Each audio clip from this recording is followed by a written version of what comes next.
Show me the crypto. Show me the crypto.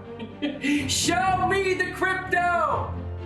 In a world on the brink of disruption, two men will bring you clarity by interviewing some of the most intelligent and influential names in the blockchain world. Welcome to Show Me the Crypto with your hosts, Wade Patterson and Ulf Lonergan. Well, hi there and welcome to Show Me the Crypto. My name's Wade Patterson. And I'm Ulf Lonergan. We're a couple of friends from Canada who love learning about cryptocurrencies and blockchain technology, and we're happy you're along for the ride. Whether you're a crypto virgin or you know your way around the block, we hope our interviews with some of the most intelligent and influential people in the blockchain space help deliver you with value. And on this episode, we're joined by Marc Zeller, integration lead at Aave. Marc discovered Bitcoin in late 2013, but didn't fall in love with the space until he discovered Ethereum in 2015. Since then, he has been a longtime Ethereum enthusiast who has been routinely quoted as saying, DeFi is for everyone. Marc, welcome to Show Me the Crypto. Hey guys, thank you for having me. That's a great honor. Really excited to have you on. And so I mentioned in the bio there that you discovered Bitcoin in 2013. Why were you not a huge fan of it initially until you discovered Ethereum? Well, the thing is that when you discover crypto, before learning, you have to unlearn. And that's like maybe the hardest process to do, because you have all this kind of idea of what the finance or the economy is or should be that are completely fails. And that first thing is that when I discovered Bitcoin, the idea of having no inflation, even deflation, makes no sense from an economic perspective, at least on the common ethos of what we believe economy is, at least on a mainstream way. That's not the kind of things I learned at school or these kind of things. Obviously, when you study about finance or economics, they tell you that too much inflation is a bad thing, but they also tell you that fiduciary currency having a small amount of inflation is a good thing. That's why, for example, most central banks, they don't target interest rate to have zero inflation, but low inflation, like a couple of percents or something like that. So the whole idea of having a fixed supply currency that is will accrue value over time and will be a currency that a medium of exchange was completely crazy to me. Like I learned to love it over the years, to be honest. But and also I learned that Bitcoin can be a currency, but it's also a store of value, and it's most and foremost an asset. And when you look from that perspective, Bitcoin or crypto asset in general, I think it makes a lot more sense. So yeah, in crypto, you start by learning, and then you start to learn. And touching on your history a little more, when specifically did you join Aave? And what was your involvement in the blockchain space prior to that? So as you can hear it's very hard to hide it for me. I'm French. I think everybody knows that now. And so I created with a few friends Ethereum France in 2015. It was a bunch of technical meetups about the technology. Back in the day, there were not that much thing on Ethereum, so everything was to build, and nobody knew how to code on Ethereum. Nobody knew Solidity. There were no tool, no application, all these kind of things. So when there's nothing, well, you have to create it. So with a few friends, we organize meetups, and I don't understand that, but this is what I understood about this thing, and I will present that to you, and let's try to work around that. And that was basically the creation of Ethereum France. We got quite close with the Ethereum Foundation, and in 2016, we organized the first ETHCon in Paris. Then we forked. Like we did a hard fork of the ETHCon and organized the ETHCC every year.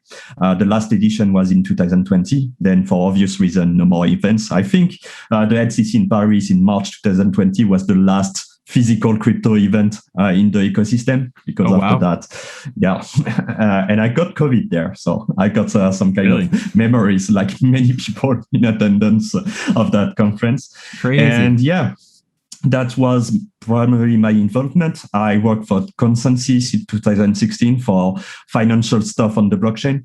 DeFi, the whole concept of DeFi was not a thing back then. So it was like the prehistory of decentralized finance. And I joined a crypto broker in 2018, working for investors in the space. And I had the luck to join Aave in 2019, just before DEFCON 5, at the end of the year 2019, for the launch of the protocol that was released in January 2020, and grew from there. And it's not almost a $17 billion liquidity protocol. And you mentioned in 2015 when you first found Ethereum and you joined or we're part of that group of Ethereum friends. What was your actual involvement at that time, as far as like what you were doing as a participant of that group? I was like presenting. I organized and did a lot of presentation in meetups. I tried to learn. Like it was all around learning. My first involvement was about mining. Like a lot of people in this space, a lot of people start in crypto with mining.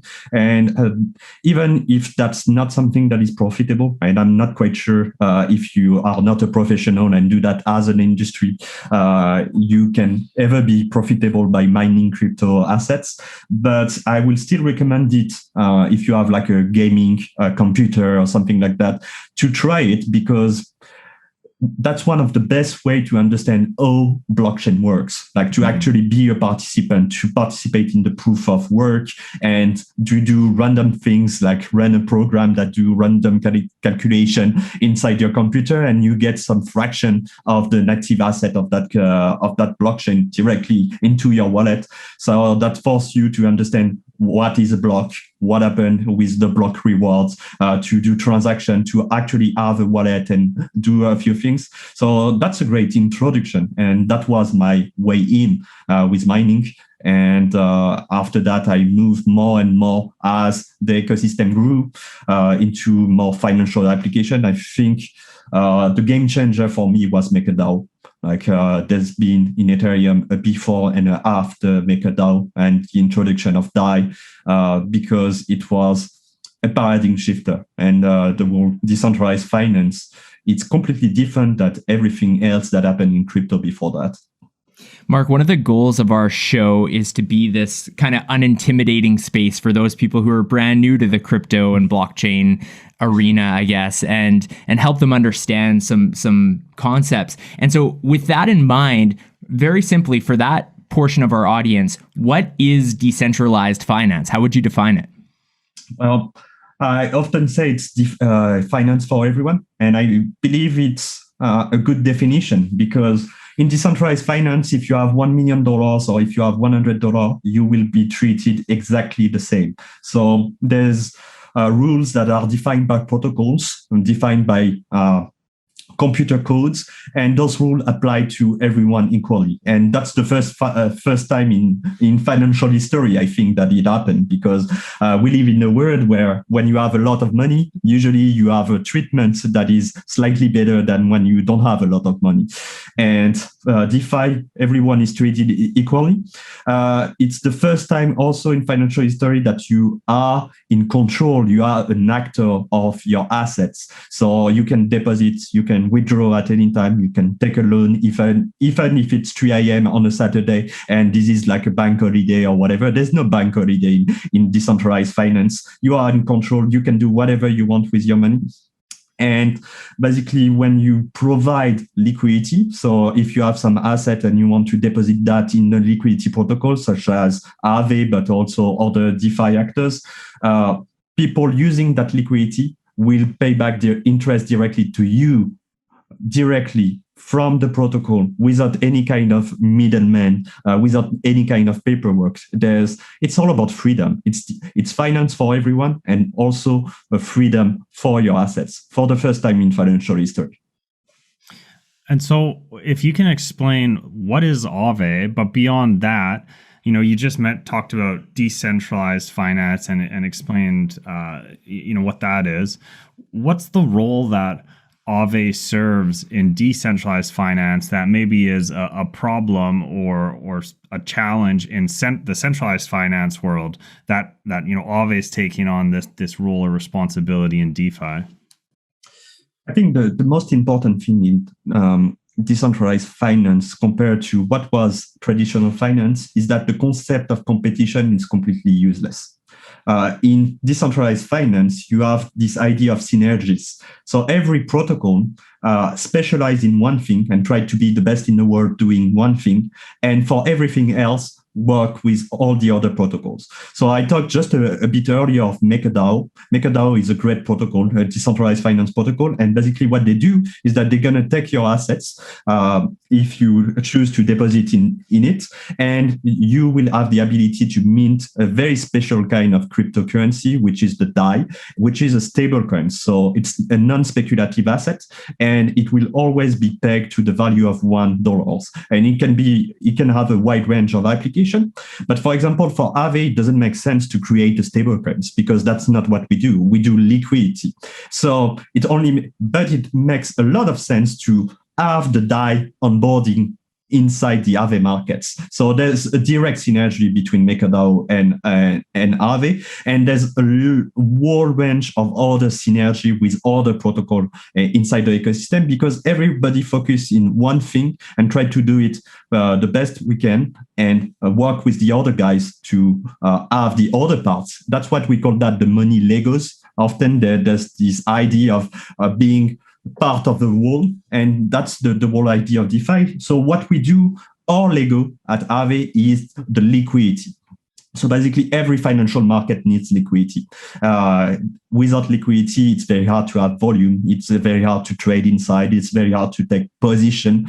For example, if you think that the price of Bitcoin will increase and you are a speculator, you might want to have like some liquidity in order to place your trade inside the market. And basically what Aave does as a liquidity protocol, it allows anyone to make that liquidity available. If they have it, they make it available to the markets, and then the market will borrow that liquidity and pay interest directly to what we call the liquidity providers.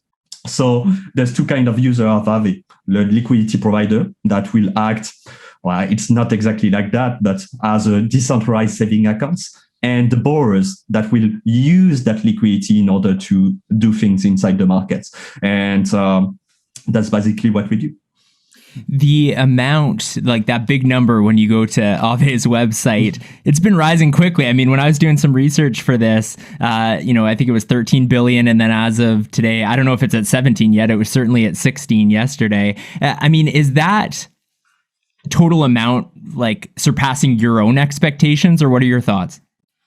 I have to say that, like, to give like a reference point to the audience, I think like 10 days ago, the Aave market size was $7 billion. And now we are on fast track on the way of $17 billion. So $10 billion growth in 10 days, it's a lot of money, obviously. And I have to say, nobody expected this kind of growth. Obviously, we expected that from the liquidity mining events and all these kind of things. But at this point, not that much. And what is super interesting is that it's the world DeFi market that grew. That money was not specifically in DeFi before going to Aave. So when you look at the data, at the market data, you will see that the money inside Compound, it's relatively the same and even grew for the past 10 days. The money in MakerDAO, it's exactly the same. In and all the other protocol, it's the same. So it's the whole market that grew with the launch of the new Aave project and opportunities. And I think it's a very good sign for the market because it's not just some rebalancing of existing liquidity between protocols, but it's actual decentralized finance product market fit and growth. Aave, if I'm understanding this correctly, is currently in version 2. So what was the biggest difference between Aave version 1 and Aave version 2? So there's been a wide range of upgrades. I think when we talk about the facing upgrades, the first thing is the transaction fee. So the Aave version 2 is much cheaper to use for the user, from 30 to 70% less expensive than version 1.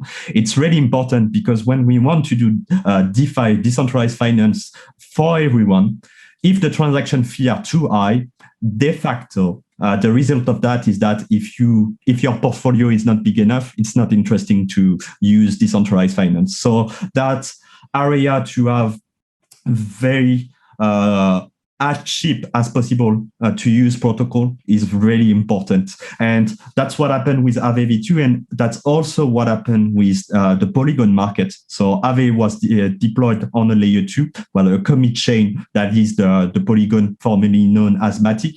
And on that layer of Ethereum, you will pay less than 1 cent transaction fee to deposit, borrow, and use Aave. And it's really important because basically what happened during what we called the DeFi summer 2020, when DeFi grew from a $1 billion market to a $10 billion market in like 3 months, is that Ethereum was victim of its own success. And as on the public blockchain, the size of the blocks are limited, the more people want to use the product, the more expensive it will be to use the product.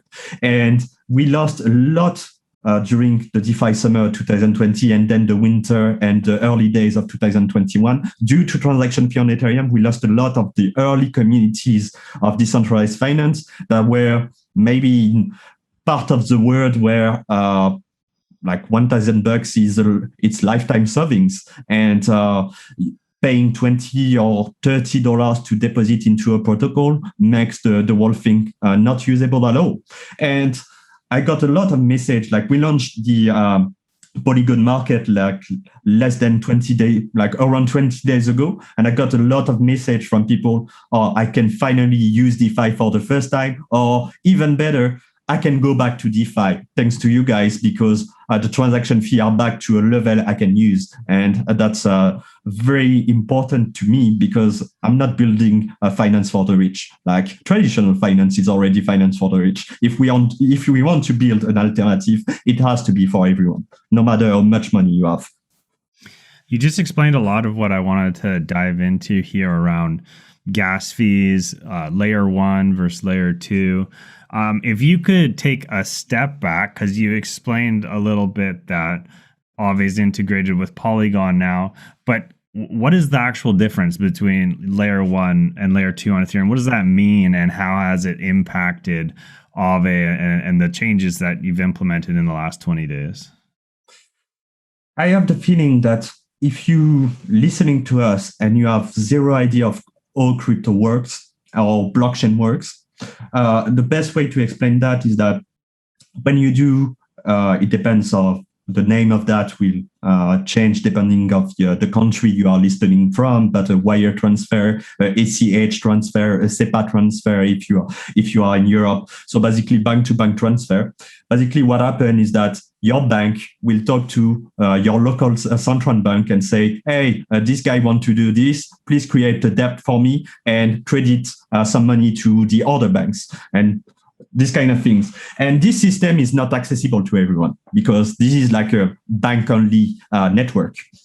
And I will say that Ethereum layer 1 is this kind of things. It's what we call a settlement layer. It's done for the big boys that want to transact, that wants a maximum amount of security and the maximum amount of liquidity available.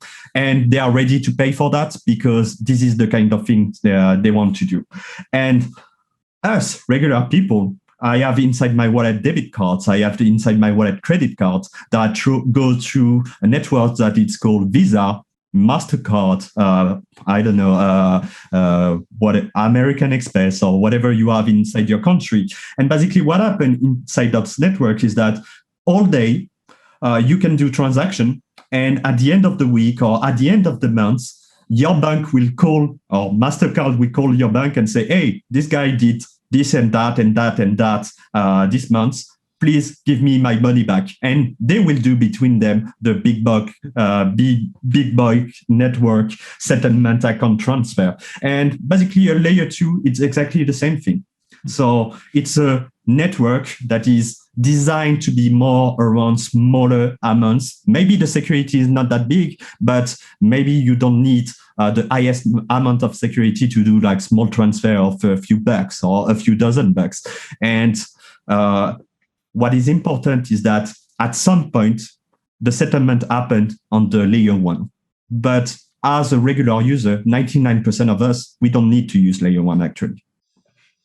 It's a funny analogy you just put together, because I think it's probably the best one that I've heard to kind of break that down at a level that's easy for people to understand. So thank you for that. But beyond layer 1 and layer 2, there's a lot of talk around Ethereum 2.0 because it's in the works. It's already happening.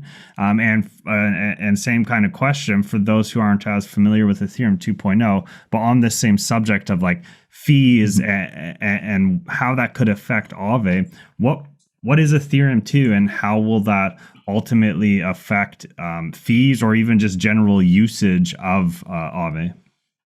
So basically, if you ask me about Ethereum 2 every 3 months, I will give you a different answer. And it's the same thing since 2016.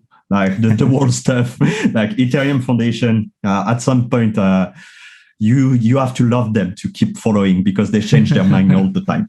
But what we have right now, which is very, very likely to be like the En-ROADS, like the final definition of ETH2, at least the beginning of Ethereum 2.0, is that we're going to drop the proof of work. So there's a lot of people around there, and they are right to say that say that the blockchain technology is very energy hungry, and there's a lot of concern, especially in the NFT areas, about the carbon footprint of blockchain, all these kind of things. And it's a whole topic. I think we can do a whole show about it, but there's legitimate concern and there's legitimate argument on both sides, but it's a fact. Public blockchain based on proof of work. So the idea of having very powerful computer doing very complex math to secure the network consume a lot of energy.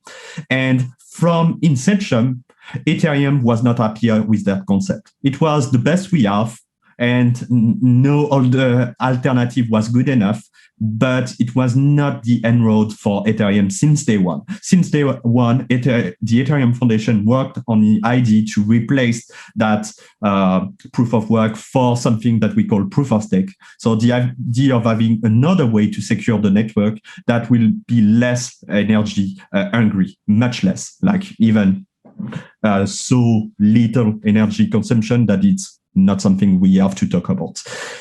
So that's the first thing. And it's really important. There's not going to be mining on Ethereum 2.0. They say at the end of the year. I don't believe them. Don't believe the Ethereum Foundation. When they say something, when they say a date, add 6 months and then consider it.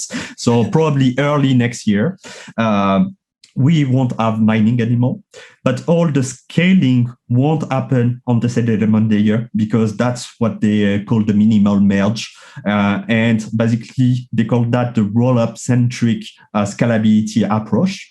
That's a lot of fancy words, but that means that the scalability, so the idea of doing cheaper and faster transaction will happen on layer 2 and the settlement will happen on layer 1. So Ethereum 2.0 by itself will not increase the capabilities of the networks because it doesn't really make sense to do it on the settlement layer when you have a full networks of different layer 2 solution.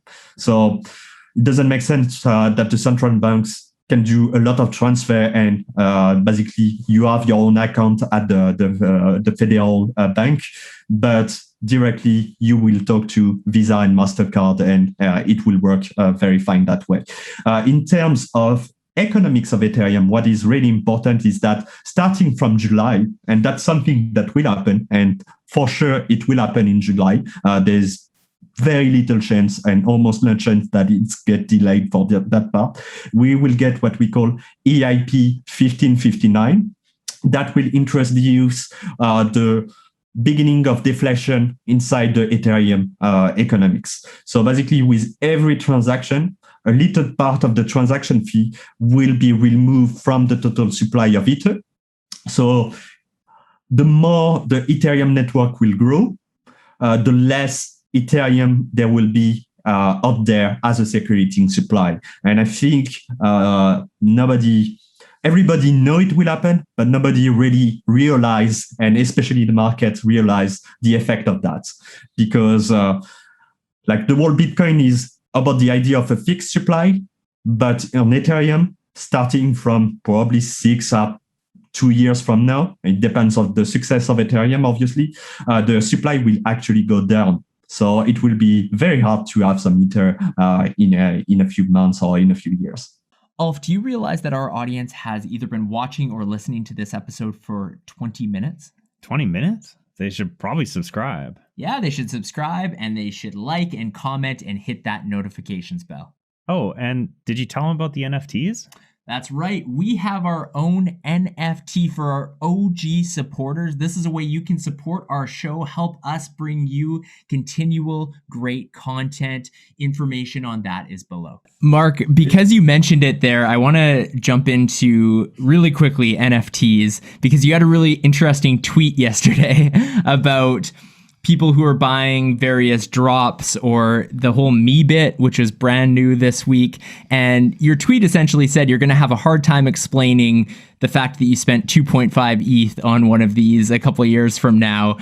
What are your thoughts just in general of all of the hype around NFTs and how that has really been one of the main focuses of crypto over the last few months? Well, my idea and my vision of NFT is exactly the same as crypto. I think the whole thing is exciting. I think it's a game changer. I think it's a paradigm shifter. And I also think exactly at the same time that 99% of it is completely not interesting. I don't know. You can say shit. You can say shit. You can say I shit. can say shit. Yeah, I can say shit. So 99% of it is shit. And I have the same idea with tokens. Like when you look at the tokens out there, 99% of it is completely shit. And that's it. But the 1% is worth it. And it's the same thing with NFT. I love the idea that you can be an artist and you can be in control. Like, the whole crypto is based around this idea of freedom, this idea of you don't have to rely on third party to do what you love to do and what you want to do. And I have a good example of that. Like my background is Aave-Chan. I'm working like since quite a while now with an artist in Southeast Asia. And basically that guy went from a guy doing anime commission for a very low amount of money to an NFT artist. Like all the Aave-Chan sold for more than 2 Ether.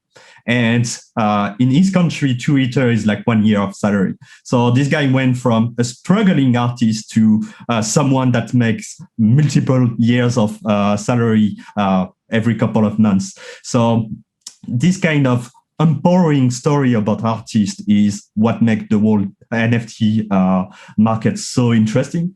But there's a lot of cash grabs. There's a lot of things I don't understand. There's a lot of opportunists. I think like the whole Beeple stuff is completely a shame because I won't judge Beeple works like it's art because who I am to judge, I'm not an art critic or whatever. But I will judge the idea that when you have an ecosystem, when you have a community that change your life overnight, and that's basically what happened with Beeple, and you get $69 million over it, obviously you will have to pay some tax, some commission to the artists and something, and you sell 100% of the ETH overnight, and you call the whole thing a bubble, you just account. I'm sorry to say that word, but I have the belief that obviously you can cash out. Obviously you are an artist, you are not an activist, or you are not a crypto enthusiast or whatever, but not keeping 1 or 2% to say thank you to the community was just a bad thing. And yeah, that's just what I think. And I don't think it was a smart play in the long run. The market decided it was a bad play as well, because if he had kept the Ethereum he received, he would have twice the amount, like 130 million now, instead of the 69 million. So that's also a thing that is designed for this. But it's just some stories, like the whole picture, it's more interesting. It's a new way to empower artists. I think we can do better in the NFT ecosystem. We can have like better platforms, better ways to onboard artists, because it's too technical. Better ways to allow people that doesn't own crypto to basically bid on NFT that they like. So for on-ramps, support for debit cards or credit card, these kind of things. Also, better way to upfront from artists. I don't think it's a good idea to spend it to buy NFTs. I think that if you want to buy art, please spend your dollars, or you might have like it's like the guy who bought pizza for a huge amount of Bitcoin in 2010. It was a great idea at the point. It was a milestone for the ecosystem. I don't think Laszlo, so the guy who bought the pizza, has any regret on it. But it's better to spend fiat for this kind of things, to be honest. Don't spend Ether. So if you have a NFT platform, support USDC, support DAI, but stop selling your stuff in Ether, because you won't get my Ether for art. You will get my USDC if I like it, but you won't get my Ether. And while we're on the subject, can you tell us a little bit more about Aave-Chan? And on the same token, what's this all about? Aavegotchi. Oh, so that's two whole different topics. So in DeFi in general, I think we are we are really geeky, and the anime culture is like a whole thing. I think the whole anime culture in DeFi started with Y-Earn guys. This whole idea of party in Tokyo, all this kind of meme that we have. And I really love the idea that you can have a mascot for a protocol. And so we got Aave-Chan that I created with the artist probably, at least more than 6 months ago, which is a very long time in DeFi. I create those Aave-Chan with the artist, like to celebrate events. So this one is Future of France. So it's another meme. Decentralized finance is Future of France. Don't ask me why it's like that. And as a French, I will keep on making this meme alive. And this one is to celebrate the new DeFi spring of 2021, all the growth of DeFi in these last few weeks, and the launch in the next few days of Aave V1, which is a new protocol that is super interesting. And that's this thing. But we got like an Aave-Chan for Aavegotchi. So that was a special edition as well. And I tried to have like the most important event of the ecosystem inside one piece of art, so people can remember and have a good time. That's just it. And people like it, and I keep on buying the Aave-Chan, so that's a good thing. Aavegotchi is much more ambitious because like it's not just something for fun and for the community. It's like an actual fully fledged project. It's done by a team that is very close to Aave, but it's not the Aave team. It's a separate team. It's called Pixel Craft Studio, the name of their team. And it's a full game on Polygon where I think there's 10,000 Gotchi out there. And it's a game. It's also a way to have like a full set of equipment for your Aavegotchi. There's a lot of events. There's mini games that are just around the corner. There's quite a lot of stuff. I really enjoy it. Every day I go pet my Aavegotchi. Aavegotchi, the name is from Tamagotchi. I don't know if you remember that. Yeah. If you are born into the 21st century, guys like us, a very long time ago, when we didn't have the Nintendo Switch, we had like silly small games where you have to do Animal Crossing, but very stupid in a way, in a dedicated device, and basically you have to handle virtual pets, and it's the same idea. So I really enjoyed the game, and there's a full community around it, and it's growing every day. And sorry, I'm like brand new to Aavegotchi. I don't know much about it. Do you play this? Is it on your computer, on your phone, or how does someone get involved? I do it on my computer, and I believe, I'm quite sure that you can do that on your mobile as well. You will need to do it through a mobile wallet that will allow you to interact with the blockchain. There's a lot of options around. Feel free to do your own research and find the one you like most, or basically go to the Discord or inside the community and ask what will be the best fit. A wallet is a very personal thing because it's your money on it, and there's things that has value on it. So feel free to take the time if you are listening to us to find the best wallet for you. But there's this option, and it all boils down to have your virtual pet and basically try to have the best swag on it. So there's a lot of equipment. So I'm inside the game. So there's a virtual version of me inside the game. So with my hair, my shirt, and the rec sign, a lot of meme materials on it. So when we look at my Aavegotchi, it's like actually me. I will try to find it. I don't know. It's on your Twitter profile, right? Is that your Aavegotchi? There you go. This is me. Nice. You see the same shirts. I don't have the sunglasses. That's a striking resemblance. I got them. Look at this. Oh yeah, now we're talking. Now we're talking. All right. That's amazing. So and it's for fun. If you love collection, if you love competition, there's a lot of things for you. There's a lot of raffle. There's a lot of things happening inside the community, and what I love about this game is that you can play it competitive. So basically, invest a lot in rare items and this kind of things. Try to have the best core to play every day to increase your XP and these kind of things. Or you can just play very casually and buy, because all the Aavegotchi have rarity score. So some are more rare than other. And if you want a rare Aavegotchi, it would cost you a lot. Like we can talk about thousands of dollars. But if you want like a normal and you are not competitive, like just one for fun with decent items but not rare items, it would cost you dozens of dollars or maybe $100, which is a lot of money. But in crypto, it's more acceptable, I will say.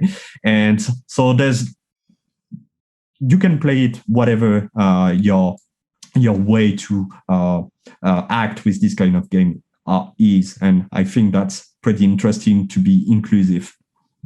Marc, going back to some of the primary, I guess, functions of Aave, when it comes to borrowing, how does the process work?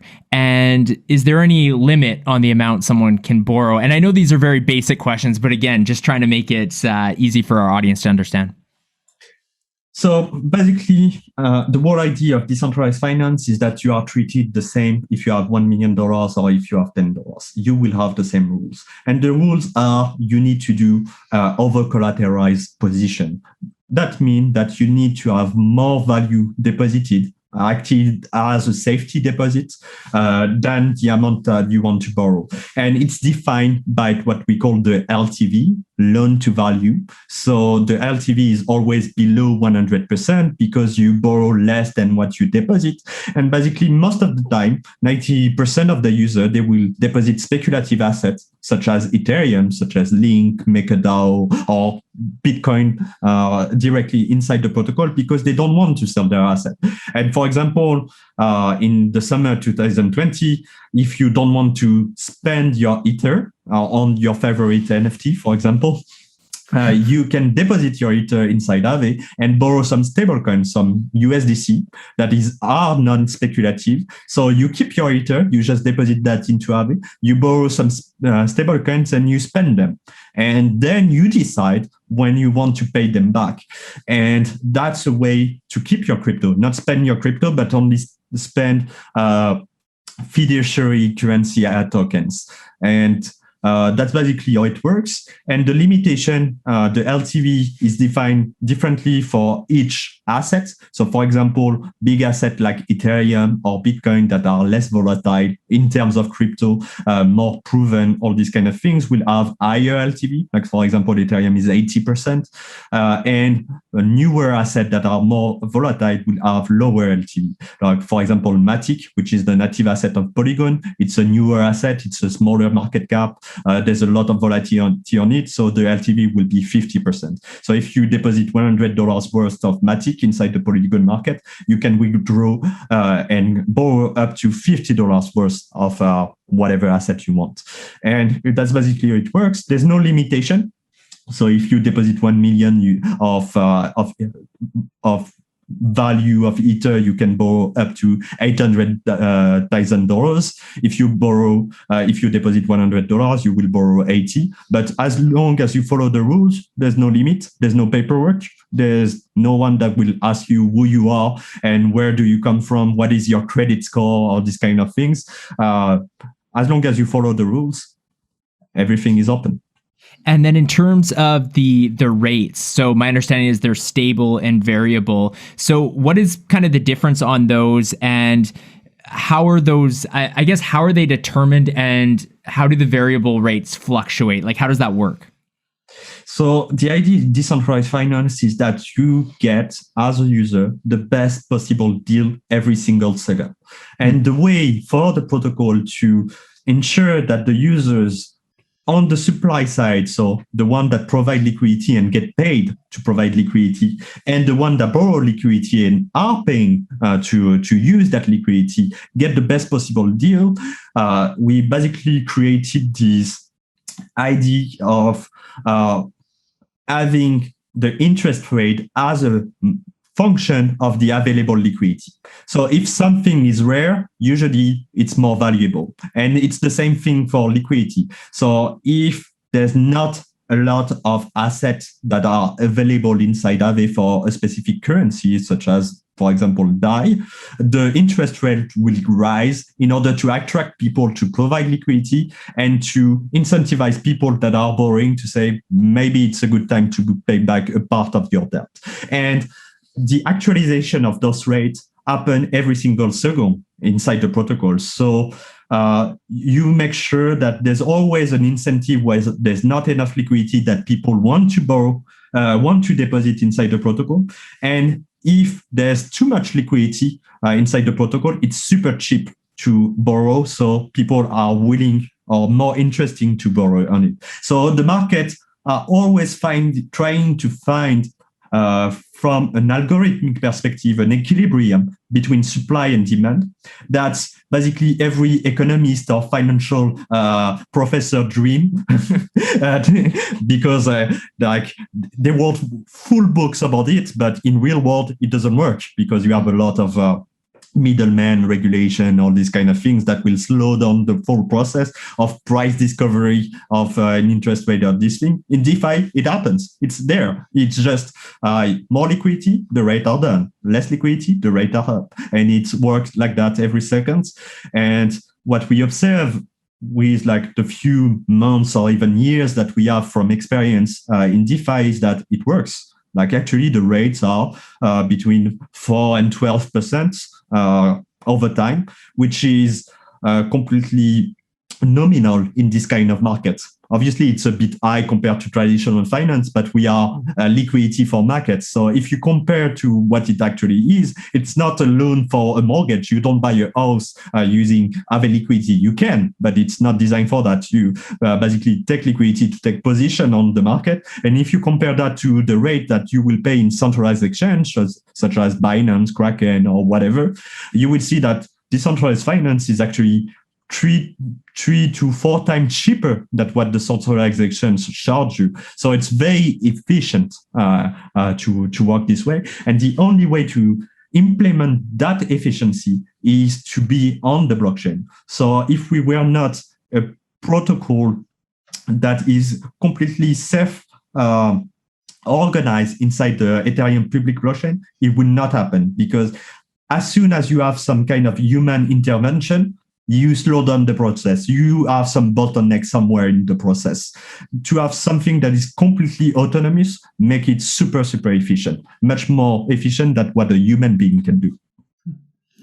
And then when it comes to, I guess just side note, so like everyone who's involved with Aave, this might be a silly question, but I'll ask it anyways.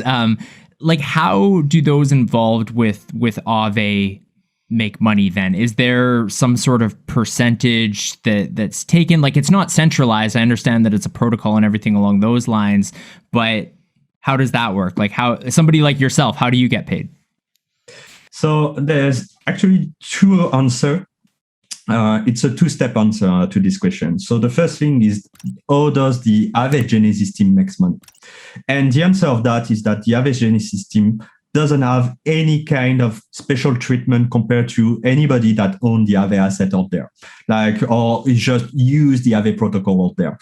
There's the whole principle of DeFi is that no matter who you are, you have exactly the same rules and you have exactly the same duty and benefits that everybody else. The second you start having things that will basically work around these rules, like this ethos, you are not in DeFi anymore. And there's a lot of bottleneck that happen, and there's a lot of inefficiency that start happening and issue that will start happening along the way. So how does the Aave Genesis system make money? The answer, by being a very active and prominent Aave protocol users. But basically, we are big users, but we have exactly the same rules that someone with $100 inside the protocol and the same benefits. That's the first answer. So the second answer is that how does Aave user make money, or Aave protocol participant, or these kind of things? The protocol itself has implemented what we call the reserve factor. And the reserve factor is a small fraction of the interest paid by the borrowers to the liquidity provider that will go inside the smart contract that belongs to the Aave community, that is only accessible through the Aave governance. It's completely decentralized. So the only way to access that money is through governance vote and governance allocation, like directly on-chain votes on this. And the fee collector is collecting the asset on this. And right now, the rate of collection of the fee collector contract, everything is on chain. So you are a few clicks away to find the smart contract on that. If you go to our documentation, you will find all the information on that. It's on our website as well. It's around 200 to 400K a week. So that's quite an amount. And that's the first thing. And the way it can be attributed is through governance.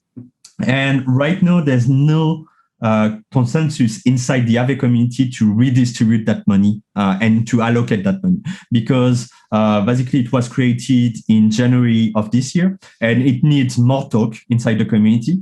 So for example, what will happen in the next few days is that there's a grand DAO that will be put up to vote. And if the community decide to vote for it, the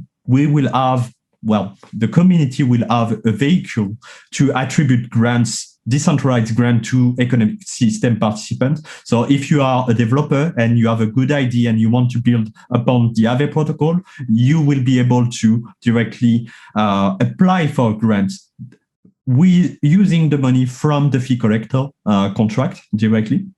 And the community will say, okay, that's a great idea. Let's give you like 50K or 100K and do your stuff. And that's for the first year. And if in 1 year we are not happy, we stop there, or we continue with the grant program or these kind of things. And they can decide also at any point to say, okay, there's like 200K every week that go to the fee collector. Well, if I have some Aave token, I will get X amount of the X percentage of that inflow of revenue. But that's a decision in a completely decentralized protocol that only belongs to the community. And I think we are at the point where the Aave protocols and the Aave community have to decide what we do with this money, because DeFi reach product market fit. You have more and more protocol out there that generate revenue, like actual revenue. And we need community discussion for each protocol, for each community to say, what do we do with this money? Do we reinvest? Do we do grants? Do we just distribute that to every token holders? And that's a discussion that will happen over the next few weeks and the next few months with most protocols out there. And I think it's really interesting because that's probably one of the first time it happened in financial history that the people decide what happened directly. Like, when was the first time, like we all have bank accounts. When was the first time that you got the full breakdown of all expense of revenue of your protocol? You get that every week on MakerDAO. You get that every week on Aave. Like if you go to Aave and you get our newsletter every week, you will get every single dollar the protocol made and every single dollar the protocol spent, or at least distributed to market participants. And I think that level of auditability, of transparency, it's something that is brand new in finance. Going a little, I guess, into what you were just talking about, which is really getting into Aave at a governance level and more of the overall platform and how it's managed. And that's all super interesting, and it makes me think, what's in store for the future? Is there a Aave 3.0, or is it more incremental updates? Or is there anything noteworthy that you can share on the roadmap of what's to come? So this is the Alpha Leak section of the podcast. So if you are listening to that part, thank you for bearing with us for all this time. And this is the time to get rewarded, right? With fancy information. I cannot say everything, but the first thing I want to say is that DeFi is on the radar. Right now, nobody ignores DeFi. And when I say that, I include the traditional financial world. There's more and more institutions that are looking into DeFi. I'm talking about banks, hedge funds, big players. And some of them are already here. And it's like DeFi protocol. They are like pioneer in their space. And you don't grew from $1 billion market to a $70 billion market in basically overnight in financial terms, which is 9 months, but only with retail money. Like, let's face it, there's big players out there that are playing around with the protocol. They are already inside, and more of them are coming every day. But some of them, and I can understand that, for compliance reasons or for the simple idea of being outside of their comfort zone, they are not the most comfortable to deposit in permissionless protocol. Because this whole idea of finance for everyone, if you have $1 million or $100, if you are in Argentina or if you are in the West Coast of the United States, you are treated equally. It's a great thing, but I can understand that for a few actors, it's a scary thing. Because, there's rules, there's regulation, there's a money laundering rules for certain kind of actors. And the whole ethos of Aave, there's like 4 different liquidity markets of Aave out there. You have like the historic and the legacy market, the V1. You have the V2. You have the Uniswap balancer market for special kind of collateral and assets that you can use. You have the Polygon market. So if you have $1 million right now, you can probably go to Aave V2 market on Ethereum Layer 1 because you will access a lot of liquidity and it's super interesting for you. If you have $100, you will probably go to the Polygon market because the transaction fee are almost free. They are so cheap that it's almost free. And it makes sense to have different markets for different actors tailored for different needs. And institutions are a different kind of actors that are different kind of needs. And the whole idea of decentralized finance, it's all about being decentralized. The idea that no central authority can directly interact with your funds. When you use a protocol, you are in control. And that's not something I think anybody serious is ready to negotiate with. We should keep this idea that you are the owner and the actor of your financial history. The idea of having something 100% permissionless is something that on a few conditions on a separate market that is designed for that can be completely understandable. So the idea to have markets that in order to jump in, you will have to show your ID, do what we call KYB, know your customer, but for entities, know your business, to prove the origin of funds because you are a regulated entity and that market is designed for regulated entities. It makes complete sense. And that's the next step of DeFi.